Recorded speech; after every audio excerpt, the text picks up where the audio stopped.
So there's one more concept from SMACS that I wanted to bring into play here, which is the idea of submodules or subcomponents. So again, for this series, we're going to call these components, even though in SMACS it refers to them as modules, just to avoid the ambiguity of the word module. So the idea of a subcomponent is that sometimes we'll have a component that's the same as other components of its same type, but it's slightly different. So if we look at our output right now, the written by our team section is an example of this. So we have a stacked hero section component here, here, and here, but then we have kind of an alternative version here. So we've already kind of used a subcomponent by adding this different class right here. The problem though with using generic class names like this is that they might be used elsewhere, and we might find ourselves applying styles to elements that we didn't intend to later on. So the suggestion in SMACS is to use the name of the component or the class name of the component as a prefix, and then add a description for what makes this alternative different. Specifically, if we can, why it's different.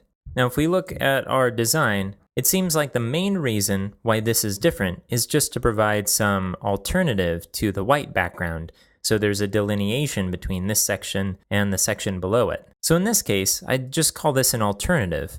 Now earlier I talked about why using generic names is sometimes not a good idea, but in this case, we'd be adding our own meaning instead of trying to understand what the design is saying. So I think it makes sense to use something like alternative, or alt for short. So I'll jump back to our code, and let's implement this here.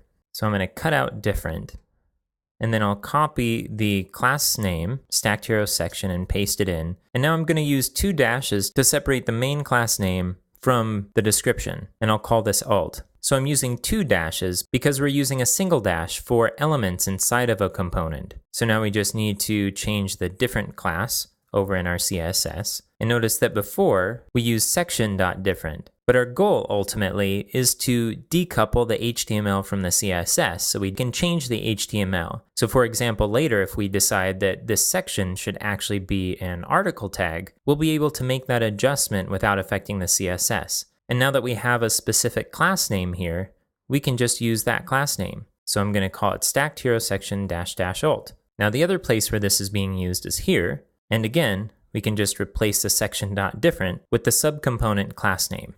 Let's save this and then refresh in our browser to see if we've made any mistakes. Everything looks good. If we go back to our code, something should be clear as you start to look at these class names.